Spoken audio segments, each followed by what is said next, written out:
A paz do Senhor, meus irmãos, a paz do Senhor Jesus. Aqui quem vos fala é o irmão Emerson. Estamos mais uma live, mais uma palavra do Senhor. Nesse canal, Momento Único Oficial com 2 Fs. Oh, glória a Deus, aleluia. Que bom estar juntos novamente. 4:02 da manhã, 22 de maio, sexta-feira. Oh, glória! Sexta-feira e temos muito para falar de Deus nesta manhã. E a palavra de Deus hoje foi algo assim extraordinário. Todas as palavras são extraordinárias, mas hoje foi algo assim especial que está em Coríntios, 2 Coríntios 13, versículos 3, 4, 5 e 6, que diz assim: visto que buscais uma prova de Cristo que fala em mim, o qual não é fraco para convosco, antes é poderoso entre vós. Porque ainda que foi crucificado por fraqueza, vive, contudo, pelo poder de Deus, porque nós também somos fracos nele, mas viveremos como ele pelo poder de Deus em vós. Examinai-vos a vós mesmos, se permaneceis na fé. Provai-vos a vós mesmos, ou sabeis quanto a vós mesmos que Jesus Cristo está em vós.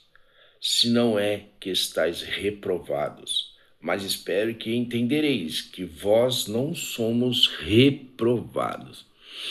Maravilha! Para muitos, esta palavra ela é difícil, mas o poder do Espírito Santo ele te dá discernimento para discernir o que Paulo está dizendo na igreja de Coríntios. E essa é a segunda carta, ou seja, a segunda vez que ele foi para Coríntios. Isso o título chama Exortação Final da Igreja. Paulo foi o maior fabricante, vamos dizer assim, criador de igreja do Novo Testamento. Paulo foi um escolhido, um teólogo escolhido. Apesar de muitas barbaridades ele tem feito pela igreja, mas pela igreja ele fez o que ninguém mais fez. Glória a Deus. Ele criou igrejas, ele ensinou doutrinas de Cristo, ele provou que ele era verdadeiramente um homem de Deus. Porque vejam só, o testemunho que nós temos, se é uma pessoa que já nasceu no berço da igreja, é mais fácil para as pessoas acreditarem nessa pessoa. Agora, olha só, se é uma pessoa que tem um passado obscuro, que todo mundo sabe que era de uma forma que era totalmente ao contrário de Cristo, isso é mais difícil de acreditar. Por que eu estou dizendo isso? Porque as pessoas, quando elas estão no mundo, até mesmo dentro das igrejas, é mais fácil acreditar o que ela viu do que ela está vendo agora. Isso é normal do ser humano. A mente do ser humano, ela grava só o que está na hora, mas o que passou, esquece.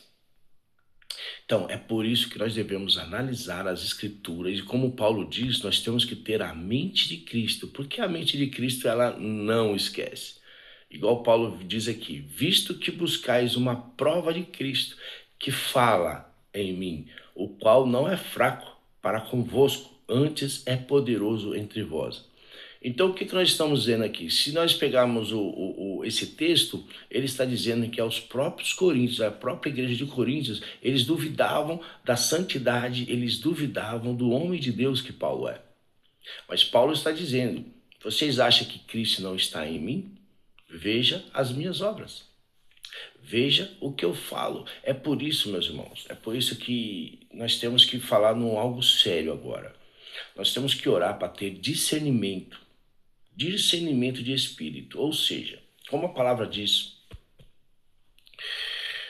aquele que não fala, que não aprova que Cristo veio em carne, não é de Deus. Porque o espírito maligno ele não vai dizer que Deus é Deus, que Deus veio em carne, nada disso.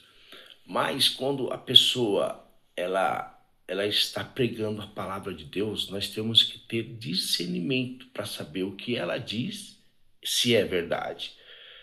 Temos que saber o discernimento para ver se essa pessoa é verdadeiramente um homem de Deus. Como? Discernimento das palavras, dos testemunhos. Ou seja, ele está provando aqui que ele verdadeiramente ele é um homem de Deus e que muitas pessoas não estavam acreditando nele. Olha só, porque ainda que foi crucificado por fraqueza, vive, contudo pelo poder de Deus, porque nós também somos fracos nele, mas viveremos com ele pelo poder de Deus em vós. Ou seja, ele está advertindo que ele é um fraco. Olha só, a pessoa quando ela labassurica, olha o que Deus está falando nesse momento. Quando a pessoa ela admite que ela é fraca, ela admite que ela é uma pecadora, ela admite que ela precisa de Deus a todo momento. Quando a pessoa ela admite que ela é subordinada, ela é inferior às outras pessoas, essa pessoa, você pode ter certeza, acompanhe a vida dela, que essa pessoa ela está destinada a ser um homem ou uma mulher de Deus. Agora, um outro exemplo. Se essa pessoa ela não admite o erro, ela só levanta erro contra os outros, ela julga os outros, ela se sente superior a qualquer um. Pode ter certeza que algo está errado. Isso não é procedência de Deus. Por que eu digo isso? Jesus, olha só, ele falou aqui, ó, examinai-vos a vós mesmos, se permaneceis na fé, provai-vos a vós mesmo, ou não sabeis quanto a vós mesmos, que Jesus está em vós, senão que estáis reprovados. Está aqui. Então nós temos que analisar se nós estamos aprovados ou reprovados, porque diz em Timóteo assim, apresentai a Deus aprovado. Então nós temos que saber se nós estamos sendo aprovados ou reprovados. Porque muitas das vezes, olha só, vou dizer uma coisa para vocês. Muitas das vezes, na verdade, eu já passei por isso. Eu sinto assim, mas calma aí, o que está acontecendo? Eu paro para analisar, eu oro a Deus, analiso as escrituras e falo assim, não, calma aí. Estou fazendo algo errado, então vamos melhorar. Porque assim, nós somos seres humanos, nós somos carne, nós somos imperfeitos na presença de Deus. A única pessoa que foi perfeita aqui na Terra foi Jesus. Então nós, se admitirmos o erro, é isso, que olha só o que João Batista disse. Arrependei-vos, raça de víboras. Jesus disse, arrependei-vos. E qual que é a transformação do evangelho de Jesus em nossas vidas? Arrepender dos velhos pecados, arrepender das velhas práticas. Ou seja, se nós batizamos, aquele velho homem, aquele velha mulher se foi. Nós somos uma nova criatura. E essa nova criatura é o quê? Reconhecer que Deus é Deus e reconhecer que nós somos errados a todo o momento. Não tem acepção. Nós somos errados a todo o momento. Então, meus irmãos, o que Paulo está querendo dizer nesta carta, nessa segunda carta aos Coríntios? Analise se vocês estão aprovados ou reprovados. Lá em 1 Coríntios 11 diz assim, que é um texto para a Santa Ceia, analisai-vos, se cada um se analisar a vós mesmos, não sereis julgados, porque nós temos que nos analisar. Nós temos que entrar em oração e falar com Cristo para ver se nós estamos no caminho certo, se nós estamos verdadeiramente na palavra de Deus. Então, a todo momento, nós temos que nos corrigir. E Paulo está dizendo aqui, vocês não acreditam que Cristo está em mim? Agora vejam vocês, se vocês estão realmente aprovados ou reprovados em Jesus. Porque nós somos fracos. Assim como Jesus foi para a cruz, nós somos fracos porque nós fomos para a cruz também junto com Jesus. Por quê? Porque Jesus ele foi crucificado, aquela carne, aquele velho homem se foi. O Senhor transformou Jesus em Deus novamente. Deus está à destra do Pai. E nós fomos crucificados com Jesus. O altar é lugar de morte, é lugar de coisas passadas. Por quê? Porque a todo momento, a todo dia, nós temos que ser um verdadeiro homem, uma verdadeira mulher, porque nós somos filhos de Deus. Nós somos cidadãos celestiais. Então, meus irmãos, o simples fato de julgar, o simples fato de falar, o simples fato de pensar e agir, nós temos que ser de acordo com a palavra de Deus, de acordo com a vontade de Deus. Oh, glória! Meus irmãos, eu vou dizer algo sério. A conversão, ela não é de uma hora para outra. A conversão, ela tem fases de todos os dias. Todos os dias, porque o inimigo ele vai, o inimigo ele tenta, o inimigo ele cerca, o inimigo ele coloca coisa na tua cabeça, o inimigo ele faz você virar realmente contra o teu próprio irmão, porque o inimigo ele coloca coisas na mente. Então nós temos que estar o quê?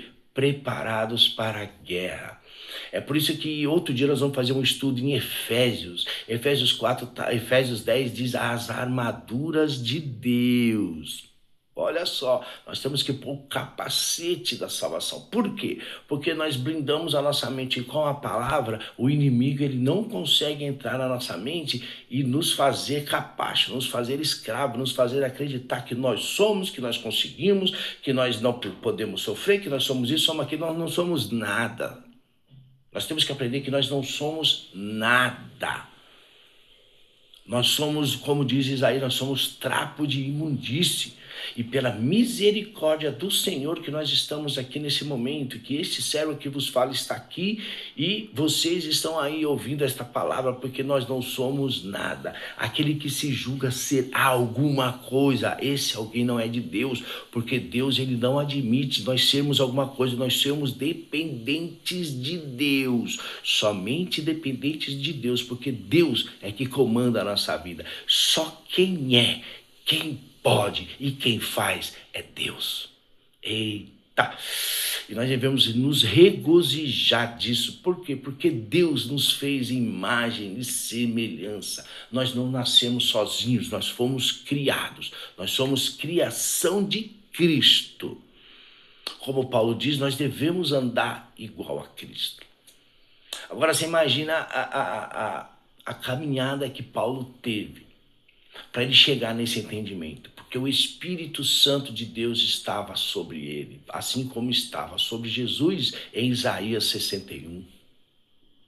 Oh, glória!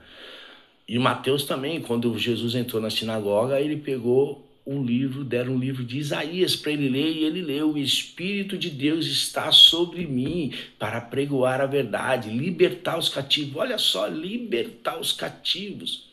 Porque muitas vezes a pessoa ela vai para a igreja, ela acostuma na igreja, ela está naquilo, e um deslize que dá, o inimigo entra e o inimigo te faz acreditar que você realmente está fazendo a coisa certa e não está. Isso que nós temos que ter cuidado, porque o inimigo ele é astuto, ele não cansa, ele tem todo o tempo do mundo. Ele tem todo o tempo do mundo, ele fica estacionado, ele fica só bramando: opa, deu uma peste, vou pegar. E ele pega e ele te deixa você entendido como que todos são errados na tua volta e só você que está certo. Isso chama-se soberba. É por isso que o inimigo ele foi expulso do céu. Porque ele se achou grandioso, maior do que Deus. Irmãos, isso é perigoso. Por que é perigoso? Porque nós temos que ler as Escrituras Sagradas todos os dias e ter a mente de Cristo e acreditar que nós somos imperfeitos, nós somos pecadores e a todo momento devemos nos arrepender dos nossos pecados. E assim como diz em Coríntios 11, nós temos que nos analisar a nós mesmos se nós estamos perfeitamente na presença de Deus. Eita glória! Isso é uma explicação aonde Paulo está querendo dizer nesse texto. Irmãos, isso é extraordinário e maravilhoso. Amém? Eita glória, glória a Deus. Obrigado por mais um dia, nessa sexta-feira de madrugada. Aleluia. Irmãos, fiquem na paz do nosso Senhor Jesus Cristo. Que essa palavra venha entrar no teu coração, porque as coisas de Deus, ela é com decência e ordem. Eita glória, obrigado por mais uma live. Não se esqueça, @Momento Único Oficial com 2 Fs. Aqui quem vos fala é o irmão Emerson. E quero que o Senhor Jesus Cristo venha resplandecer a glória dele na sua vida. Eita glória! Até outro dia.